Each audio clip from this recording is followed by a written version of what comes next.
भक्तों, नवरात्रि का महापर्व 9 देवी अर्थात 9 कन्याओं को समर्पित है। कन्या पूजन करने से हमारी समस्त पीड़ा दूर होती है, दुख दर्द दूर होते हैं, हर कष्ट दूर होते हैं, ग्रह क्लेश हमारे जीवन से हमेशा के लिए दूर हो जाते हैं। यहां तक कि पितृदोष, राहु दोष, मंगल दोष, काल सर्प दोष, मात्र कन्या पूजन से शनि से पीड़ित व्यक्ति को राहत मिलती है, सुकून मिलता है, घर में खुशियां आती हैं तथा अकाल मृत्यु घर में कभी नहीं होती। दोस्तों, आपको बता दें, इस बार माता रानी हाथी की सवारी पर पृथ्वी लोक पर आ चुकी है, तो इस बार के नवरात्रि बहुत ही शुभ और मंगलकारी माना जा रहा है। इस बार शारदीय नवरात्रि 11 सितंबर सोमवार को शुरू होकर और इसका समापन 1 अक्टूबर को होगा। वैदिक पंचांग के अनुसार शारदीय नवरात्रि की अष्टमी तिथि की शुरुआत 29 सितंबर को दोपहर 4:41 से हो रही है। वहीं इस तिथि का समापन 30 सितंबर को शाम 7:30 पर हो रहा है, को शाम 6:06 पर हो रहा है। ऐसे में महाअष्टमी मंगलवार 30 सितंबर को मनाई जाएगी। ऐसे में आप अष्टमी और नवमी को इन दोनों तिथियां में कन्या पूजन अवश्य ही करें। कन्याओं को भोजन अवश्य खिलाएं।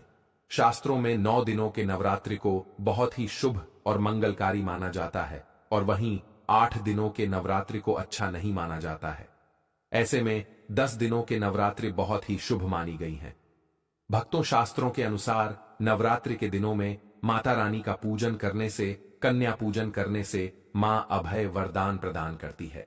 लेकिन नवरात्रि के दौरान सबसे ज्यादा महत्व होता है कन्या पूजन का। दोस्तों, कन्या रानी जो होती है, फूल की पंखुड़ियों की तरह नाजुक होती है।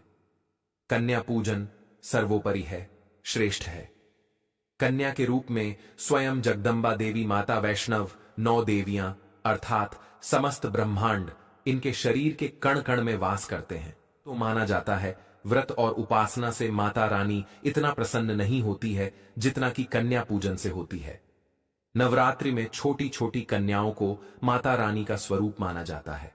कन्याओं को भोग लगाया जाता है, उन्हें प्रसन्न किया जाता है और बदले में आशीर्वाद मांगा जाता है। कन्याओं को खुश करने के लिए गिफ्ट आदि उपहार वगैरह दिए जाते हैं। माना जाता है अगर कन्याओं को कोई भेंट दी जाए और वह उसे खुशी खुशी स्वीकार कर ले तो इसका मतलब है माता रानी अर्थात माता वैष्णव ने वह भेंट स्वीकार कर ली। जिन पर कन्याएं प्रसन्न होती हैं तो समझो उन्हें माता रानी का आशीर्वाद मिल गया और माता रानी की कृपा से उन्हें मुंह मांगा वरदान प्राप्त होता है। दोस्तों, इसीलिए कहा जाता है कि कन्याओं को सताना नहीं चाहिए, इससे समस्त ब्रह्मांड हिल जाता है। कन्याओं की जितनी सेवा की जाए कम ही होती है। कन्याएं कोई मामूली नहीं होती। कन्या के रूप में स्वयं उनके मस्तक पर विराजमान होकर स्वयं देवी चलकर आपके घर तक आती है।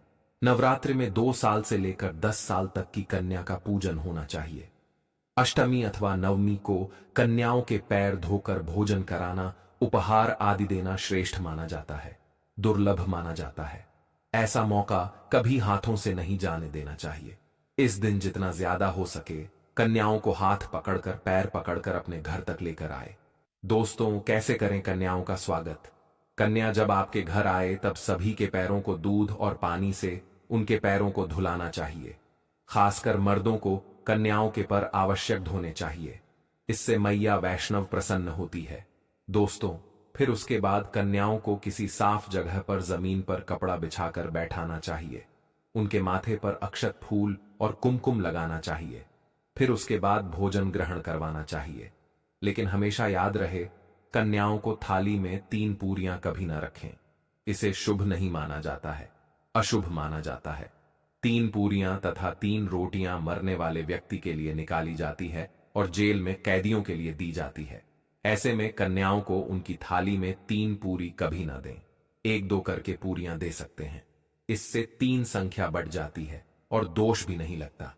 दोस्तों, कन्याओं को खाना खिलाने के बाद अंतिम में कन्याओं के सर पर लाल चुनरी उड़ाना चाहिए और भोजन में आपको खीर पूरी, हलवा, चना तथा आलू की सब्जी, छोले वगैरह की सब्जी खिलानी चाहिए। पनीर आदि भी खिलाया जा सकता है। वैसे माता रानी का प्रिय भोजन खीर, हलवा, पूरी और छोले आदि ही है। लेकिन भूल से भी लहसुन और प्याज का इस्तेमाल कभी ना करें, अन्यथा अनर्थ हो जाएगा। अक्सर कई लोग कन्याओं को कुरकुरे का पैकेट, चिप्स वगैरह का पैकेट खिलते हैं, जो कि घोर अनर्थ माना जाता है, क्योंकि इसमें लहसुन प्याज का इस्तेमाल होता है, जिसके कारण आपका व्रत खंडन हो सकता है। मां दुर्गा क्रोधित हो सकती है। जहां आपने 9 दिनों तक लहसुन प्याज का परहेज किया, लेकिन आपकी एक गलती पूरे व्रत को खंडित कर सकती है। इतना भी नादान नहीं बनना चाहिए कि माता रानी रुष्ट हो जाए और कन्याओं को भी अशुद्ध होना पड़े। कन्याओं को डब्बा बंद कोई भी ऐसी चीज ना खिलाएं जिसमें लहसुन प्याज होता है। कई चीजें ऐसी होती हैं मार्केट में जिसके अंदर लहसुन प्याज का इस्तेमाल होता है। ऐसा आप कभी मत करना। दोस्तों, कई लोग कन्या पूजन में खाना घर पर नहीं बनाते और मार्केट से रेडीमेड लाकर ही खिलाते हैं तथा दही जलेबी खिलाते हैं, जो कि शुभ नहीं माना जाता है। दोस्तों, ऐसा खाना खिलाते हैं जिनके घर में मान लीजिए कोई दुर्घटना आदि हो गई है या घर में कोई बीमार है या कोई मुसीबत है, तब वह ऐसा करते हैं। लेकिन अगर आप स्वस्थ हैं, आपको कोई पीड़ा नहीं है, तो ऐसा भूल कर भी नहीं करना चाहिए। माता रानी दही जलेबी नहीं, आपके हाथों का बना भोजन खाना चाहती है, आपका प्यार चाहती है। फिर चाहे आप घर में एक ही पूरी क्यों ना बनाएं, माता के लिए आप स्वयं ही अपने हाथों से माता रानी को भोजन खिलाएं। देखिए, भले ही आप दही जलेबी खिला सकते हैं, परंतु माता को घर का बना हुआ शुद्ध भोजन ही अति प्रिय है। खासकर शारदीय नवरात्रों के दौरान घर में पक्का खाना अवश्य बनाना चाहिए। माता रानी बहुत प्रसन्न होती है। घर का बना पक्का खाना ही कन्याओं को खिलाना चाहिए। हमेशा याद रखें, कन्याओं को प्लास्टिक के बने दोने में खाना नहीं खिलाना चाहिए।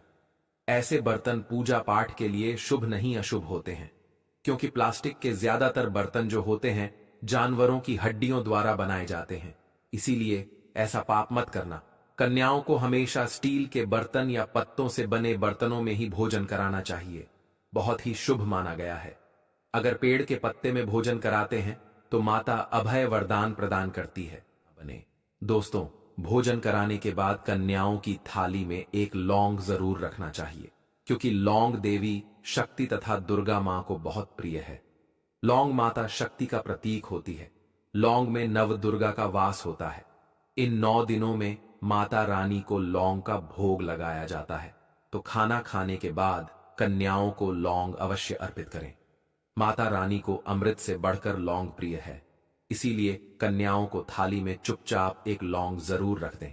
आपका भाग्य चमक जाएगा। माता लक्ष्मी आपके जीवन में धन की कोई भी कमी नहीं होने देंगे। भक्तों, आपको बता दें, कन्याओं को उपहार में क्या दें। कन्याओं को खुश करने के लिए उनकी थाली में दक्षिणा डालें, ताकि आपके घर में संपन्नता बनी रहे तथा धन की कोई भी कमी ना हो। कन्या जब आपके घर से खुशी खुशी धन लेकर जाती है, तो वह भी आपको खुशी खुशी कई गुना आपको धन प्रदान करती है। इस समय कंजूसी मत करना। खुशी खुशी कन्याओं को धन अवश्य देना। कन्याओं को कोई सुंदर गिफ्ट दे सकते हैं। शास्त्रों में बताया जाता है कि कन्या जितना खुश होती है, माता रानी उतना ही जल्द फल की प्राप्ति प्रदान करती है। ऐसे में आप कन्याओं को चॉकलेट बॉक्स दे सकते हैं तथा खूबसूरत कपड़े दे सकते हैं। याद रहे, काले कपड़े ना दें और स्टील के बर्तन भी गिफ्ट के तौर पर दे सकते हैं। याद रहे कि कन्याओं को लोहे का कोई भी सामान नहीं देना, नहीं तो राहु केतु का प्रभाव आपके जीवन में प्रवेश कर जाएगा। राहु काल तथा राहु दोष आपको लग जाएगा। आप बर्बाद भी हो सकते हैं। दोस्तों, जब कन्या अपने घर के लिए प्रस्थान करे तो उनके चरण जरूर छू लें और अपने मन में अपनी प्रार्थना को पूरा करें। सच्चे दिल से मांगी मुराद माता रानी अवश्य ही पूरी करती है।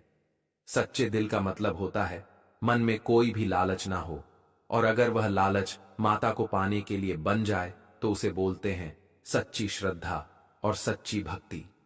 ऐसी भक्ति के आगे स्वयं 33 कोटि देवी देवता आपको नमस्कार करते हैं।